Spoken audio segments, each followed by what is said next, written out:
8,000 हर महीने खटाखट। इस बार के लोकसभा चुनावों में ये स्टेटमेंट काफी चर्चा में है।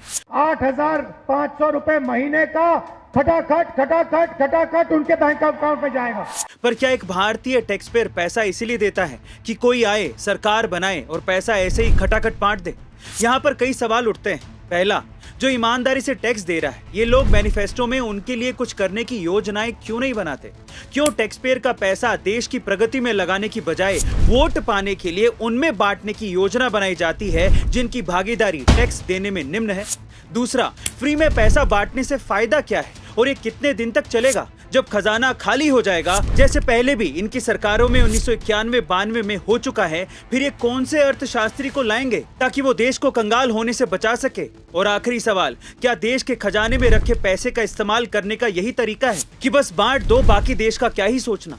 वोट पाने के लिए कुछ भी वादे कर देना कितना खतरनाक हो सकता है, क्या उन्हें यह समझना नहीं चाहिए? और हाँ, एक और बात, अभी तक कितने वादे पूरे किए हैं कांग्रेस ने? 60 साल सरकार में रहे, देश में एक छत्र राज था पार्टी का, तब गरीबों और गरीबी की याद नहीं आई। और तो और अभी अभी हिमाचल में सरकार बनाने के लिए कांग्रेस ने हर महीने महिलाओं को 1,500 रुपए देने की बात कही थी, पर सरकार बनने के बाद भी हिमाचल की महिलाएं इन 1,500 रुपयों का इंतजार कर रही हैं। और आपको बाकी राज्यों में भी इनकी सरकारों में ऐसे ही बहुत से केसेस मिल जाएंगे। अब इसे ऐड के जरिए ऐसे और जोड़ा जा रहा है कि ये उनके हक का पैसा है जो उन्हें दिया जा रहा है। वाकई? चलो आज इसे डिकोड करते हैं। पहले एक बात का जवाब दीजिए कि अगर आपके घर में 5 सदस्य हैं और कमाने वाला सिर्फ एक है, तो आप सबसे पहले पानी किसे पूछेंगे? खाने का ध्यान किसका रखा जाएगा? जी हाँ, कमाने वाले का। घर में ऐसा होता है, पर देश में ऐसा नहीं हो रहा है। एक सरकारी या प्राइवेट नौकरी करने वाला सुबह अपना टिफिन लेके निकलता है और शाम को आता है, महीने भर काम करता है। उसके बाद जब उसे सैलरी मिलती है तो उसका कुछ हिस्सा टैक्स के रूप में वो सरकार को दे देता है। पर कोई भी पार्टी अपने मैनिफेस्टो में इनके बारे में बात तक नहीं करती, जो अपनी कमाई का कुछ हिस्सा दे के सरकार का खजाना भरने में मदद कर रहा है। इवन जो नौकरी करते हैं उनसे जाके पूछिए कि उनको मंथली सैलरी ही टैक्स कट के मिलती है। ये बेचारा पैसा दे रहा है और उनको पूछने वाला कोई भी नहीं है। घर में सब पैसा देने वाले को पूछते हैं, पर देश में पैसा देने वाले को कोई भी नहीं पूछता। उनके लिए ना ही कोई योजना बनाई जाती है और ना ही कोई छूट है। अब ये बेचारे नौकरी पेशा लोग टैक्स भरते रह जाते हैं और इन्हीं के पैसों को खटाखट बांटने का प्लान बना दिया जाता है, और वो भी उन लोगों में जिनका टैक्स भरने में कोई कंट्रीब्यूशन नहीं है। चलता जाएगा टका टक। मैं गरीबी के खिलाफ नहीं हूं, बल्कि मेरे पापा भी एक वक्त बीपीएल कार्ड होल्डर थे। पापा की इनकम इतनी नहीं थी, पर सिर्फ सरकार की स्कीमों के सहारे रह के ही गरीबी से बाहर नहीं निकला जा सकता। ये फ्री का लेके तो हम और ज्यादा कमजोर होते चले जाएंगे और सरकारों और सरकारी स्कीमों पर हमारी निर्भरता बढ़ती चली जाएगी। पर सोचो, खजाना खाली होने की वजह से या फिर सरकार बदल जाने की वजह से जिस दिन पैसा देना बंद कर दिया गया, तब हम कहां जाएंगे? इसीलिए कहा जाता है कि गरीबी से आप अपने दम पर ही बाहर निकल सकते हैं, किसी सरकारी स्कीम के सहारे नहीं। मैं जानता हूं कि ये बहुत विवादित मुद्दा है, पर जरा सोच के देखिए, ये महत्वपूर्ण है। और क्योंकि भारत में टैक्स देने वालों को कोई प्रोत्साहित नहीं करता, उनके लिए कोई मैनिफेस्टो में योजनाएं नहीं बनाई जाती। इसलिए आपकी जानकारी के लिए मैं आपको बता दूं कि भारत में कुल आबादी में से सिर्फ 6% लोग ही हैं जो टैक्स देते हैं, जिसमें से भी 5.5% लोग तो जीरो टैक्स की आईटीआर भरते हैं। और अमेरिका में ये टैक्स देने वालों का आंकड़ा कितना है जानते हैं? 60%। 2020-21 में आखिरी बार सार्वजनिक हुए आंकड़ों के मुताबिक देश की कुल 132 करोड़ की आबादी में 8 करोड़ 22 लाख लोग ही हैं जो कि टैक्स पेयर हैं, जिसमें से 7.5 करोड़ लोग तो शून्य टैक्स के दायरे में आते हैं। वहीं एक बड़ी आबादी मोटी कमाई करने के बावजूद भी कोई भी टैक्स नहीं चुकाता। ना सिर्फ सरकार, बल्कि कई अर्थशास्त्री भी इस बात पर चिंता जता चुके हैं। अब ऐसे में लगभग 1.5 करोड़ टैक्स पेयर्स के दम पर ही केंद्र सरकार को इनकम टैक्स का कलेक्शन करना पड़ता है। 140 करोड़ के देश में 1 लाख रुपए से ज्यादा टैक्स भरने वालों की संख्या है मात्र 30 लाख। 1 से 10 लाख रुपए के बीच टैक्स चुकाने वाले करदाता है मात्र 28 लाख। 10 लाख से 50 लाख रुपए तक का टैक्स चुकाने वालों की तादाद है मात्र 2 लाख और 50 लाख से 1 करोड़ रुपए टैक्स देने वालों का आंकड़ा है मात्र 12,963। और 1 करोड़ से ज्यादा टैक्स चुकाने वालों की संख्या 140 करोड़ के देश में सिर्फ 5,072 है। अब क्योंकि सरकारें इन्हें कोई प्रोत्साहन नहीं देती, इसीलिए बहुत से लोग अलग अलग तरीके से टैक्स बचाते हैं। पार्टियां अपने मैनिफेस्टो में इनके लिए किसी तरह की कोई स्कीम नहीं लाती, बस इन्हें टैक्स देना है। अब जरा आप ही बताइए कि इन टैक्स पेयर से कौन पूछता है कि तुम्हें क्या चाहिए। हाँ, मैं बताता हूँ इन टैक्स पेयर्स को क्या चाहिए। इन्हें खटाखट स्कीमें नहीं चाहिए, ना ये मांगते हैं आप दो जिसे देना चाहते हो, पर इन्हें चाहिए सुरक्षा अपनी और अपने परिवार की, ताकि जब भी कमाने निकलें तो इन्हें पीछे से चिंता ना हो। इन्हें चाहिए सुरक्षित देश जहां ये चैन से रह सके। इन्हें चाहिए अच्छी रोड्स ताकि इन्हें काम पर जाते वक्त तकलीफ ना हो। अब मैं ऐसा क्यों कह रहा हूं तो जरा ध्यान से सुनिएगा। मुंबई पुलिस में 2008 में एक सहायक इंस्पेक्टर थे तुकाराम ओंबले, जिनकी सरकारी नौकरी थी। वो अपने देश के लिए दोनों कर्तव्य निभा रहे थे। पुलिस में रह के आम आदमी की सुरक्षा भी कर रहे थे और सैलरी आती थी तो टैक्स देके भी अपना दायित्व निभा रहे थे। बस टैक्स देके शायद वो सिर्फ यही मांगते होंगे कि देश की सीमाएं सुरक्षित रहे तो हम भी सुरक्षित रहेंगे, जो कि टैक्स लेने वाली सरकार का काम है। पर 2008 में मुंबई में की हमला हुआ। समुद्र के रास्ते पाकिस्तान से 10 आतंकवादी भारत की सरहद में घुस आए। सरकार टैक्स लेके भी इन आतंकवादियों को भारत में घुसने से रोक नहीं पाई, पर टैक्स देने वाले इन तुकाराम जी ने अपना दायित्व बखूबी निभाया। इन आतंकवादियों में सबसे खुखार आतंकवादी था अजमल कसाब। पर मुंबई पुलिस के सहायक इंस्पेक्टर तुकाराम ओंबले ने सिर्फ एक लाठी के सहारे उसे पकड़ लिया। कैसे? उस समय तुकाराम ओंबले के पास सिर्फ एक लाठी थी और कसाब के पास एक 7। ओंबले ने कसाब की बंदूक के बैरल को पकड़ लिया था। उसी समय कसाब ने ट्रिगर दबा दिया और गोलियां सीधे ओंबले जी के पेट और आंत में जाकर लगी। ओंबले जी वहीं गिर गए, लेकिन उन्होंने अपनी अंतिम सांस तक बैरल को थामे रखा ताकि कसाब और गोलियां ना चला पाए। फिर कसाब को जिंदा पकड़ लिया गया। अब मैं आपसे पूछता हूं कि क्या सरकार के खजाने पर या योजनाओं में पहला हक इनका नहीं होना चाहिए? क्या आने वाली सरकारों को सबसे पहले ये नहीं बताना चाहिए कि सरकार में आने के बाद वो इन टैक्स के पैसों से ऐसी घटनाओं को कैसे वापस होने से रोकेंगे या कैसे देश की सुरक्षा को बढ़ाएंगे ताकि ऐसी दुर्घटनाएं दोबारा ना हो? अब इन चीजों पे कोई योजनाएं नहीं बनाता, बस खटाखट पैसे बांटने की योजनाएं बनती हैं ताकि वोट मिले और गद्दी पर बैठ जाएं। गलती इसमें हमारी भी है, क्योंकि जब ये लोग वोट मांगने आते हैं तो हम यही पूछते हैं कि बता भाई हमारे लिए क्या करेगा या हमारी कौम के लिए क्या करेगा। कोई ये नहीं पूछता कि इस देश के लिए वो क्या करेगा। हाँ, एक और बात, अगर हर पार्टी ये बताए कि टैक्स पेयर के लिए वो क्या करेंगे या कैसी स्कीमें लाएंगे, उन्हें क्या एक्स्ट्रा मिलेगा जो नॉन टैक्स पेयर को नहीं मिलता, तो इससे सही से टैक्स भरने वालों की संख्या भी बढ़ेगी।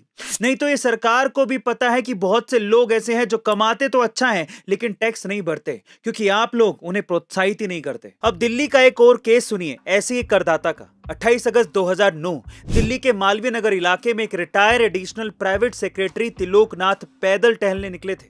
जाहिर है इनकी भी ड्यूटी के समय सैलरी से और रिटायरमेंट होने के बाद पेंशन से टैक्स जरूर कटता होगा।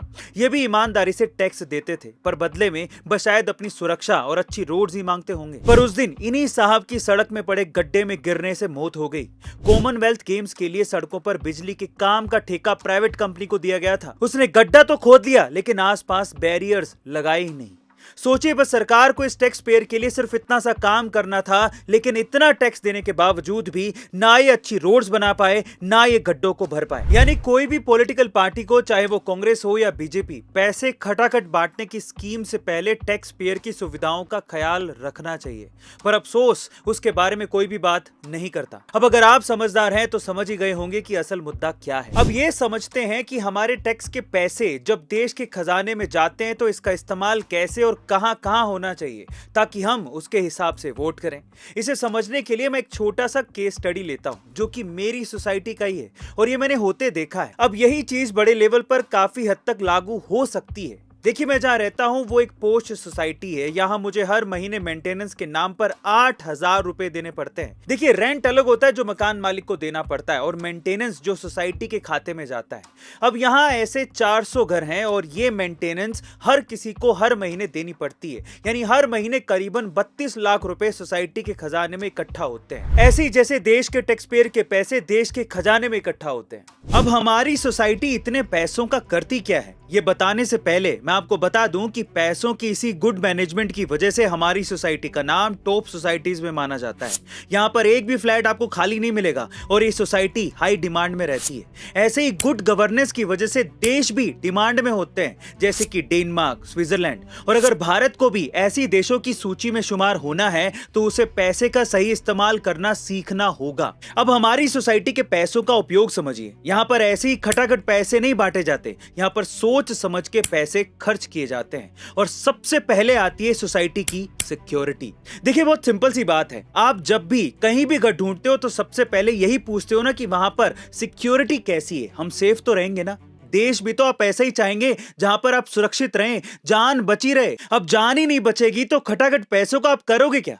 अब कोई आपसे आके ये कहे कि भैया आपको हर महीने 8,000 रुपए फ्री में देंगे, बिजली फ्री, पानी फ्री, पर वो देश है पाकिस्तान, तो क्या आप जाओगे? हमारी सोसाइटी में सबसे ज्यादा पैसा सोसाइटी की सिक्योरिटी में खर्च किया जाता है। मेन गेट पे दिन में 4-4 गार्ड, फिर अंदर आओ तो चप्पे चप्पे पर आपको गार्ड मिलेगा। हर जगह सीसीटीवी कैमरा लगे, लिफ्ट में भी लगे हुए हैं। रात में ड्यूटी के लिए अलग गार्ड होते हैं। आपकी परमिशन के बिना कोई भी अंदर नहीं आ सकता। एक ऐप के जरिए आने वाले की एंट्री की जाती है और आपके अप्रूवल करने पर ही वो अंदर आ सकता है। इन शॉर्ट, परिंदा भी आपकी मर्जी के बिना वहां पर नहीं मार सकता। इतनी सेफ है ये सोसाइटी। अब आप कहोगे कि इतना पैसा दे रहे हो तो ये सब तो मिलेगा ही। बस अब आप सही समझ रहे हो कि फ्री के चक्कर में ना पड़ के अगर आप पे करोगे तो ऐसी अच्छी सुविधाएं मिलेंगी ही। अब ऐसी ही सिक्योरिटी हमारे शहर, हमारे राज्य और हमारे देश की भी होनी चाहिए। आने वाली सरकारों को सबसे ज्यादा इसी चीज पे ध्यान देना चाहिए, ना कि खटाखट पैसे बांटने में। ये हमारी पहली प्रायोरिटी होनी चाहिए वोट देने के लिए। देश की सरहदें और देश के अंदर कानून व्यवस्था सही हो, किसी तरह के आतंकवादी हमले ना हो और के भी नहीं होने चाहिए। सबको सही तरीके से न्याय मिले, इसकी व्यवस्था सबसे पहले होनी चाहिए। फिर हमारी सोसाइटी में दूसरे सबसे ज्यादा पैसे खर्च किए जाते हैं साफ सफाई में। हमारी सोसाइटी एकदम साफ रहती है और इसके लिए बहुत से सफाई कर्मचारी, महिला हो या पुरुष, दिन रात लगे रहते हैं। सोसाइटी के अंदर के फ्लोर्स हो या फिर सोसाइटी के बाहर का गार्डन, हर जगह आपको साफ सफाई दिखाई देगी। और इस चीज ने हमें कोरोना के टाइम में संभाल के भी रखा था। समय समय पे चेकअप के लिए प्रोग्राम यहाँ चलाए जाते हैं। अब सफाई के लिए कर्मचारियों को पैसे देने और सफाई के हर तरह के इक्विपमेंट खरीदने में दूसरा सबसे ज्यादा पैसा खर्च किया जाता है। देश में भी साफ सफाई पर पैसा दूसरा सबसे ज्यादा खर्च होना चाहिए।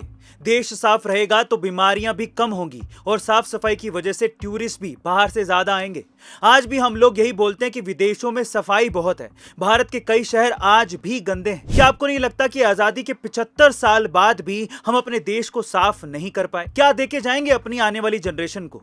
इसी वजह से बहुत से युवा भारत छोड़ के चले जाते हैं। सुरक्षा और साफ सफाई में खर्च करने के बाद फिर हमारी सोसाइटी बाकी सुविधाओं में खर्च करती है। जैसे कि यहाँ पर क्लब हाउस बनाया गया है जिसमें लाइब्रेरी है, क्रिकेट से लेके बास्केटबॉल से लेके बैडमिंटन तक के ग्राउंड है, जिम है, शादी अन्य समारोह के लिए हॉल भी बनाए गए हैं। ये सब सोसाइटी में है जिसको बनाने से लेके रखरखाव में पैसे खर्च होते हैं और वो पैसे सोसाइटी अपने खजाने से खर्च करती है। अब ऐसी ही मूलभूत सुविधाएं देश में भी होनी चाहिए, जैसे कि सड़कें, पार्क, स्कूल, हॉस्पिटल, लाइब्रेरी और प्लेग्राउंड जैसी, ताकि हमारा और हमारे बच्चों का विकास हो सके। फिर मैनेजमेंट में जो लोग हैं उनकी भी सैलरी जाती है। फाइनली सब खर्चों के बाद सोसाइटी कुछ पैसे अलग से निकालती है चैरिटी करने के लिए, जिसमें हर मंथ गरीबों के लिए खाना खिलाने का या फिर कपड़े डोनेट करने का काम किया जाता है।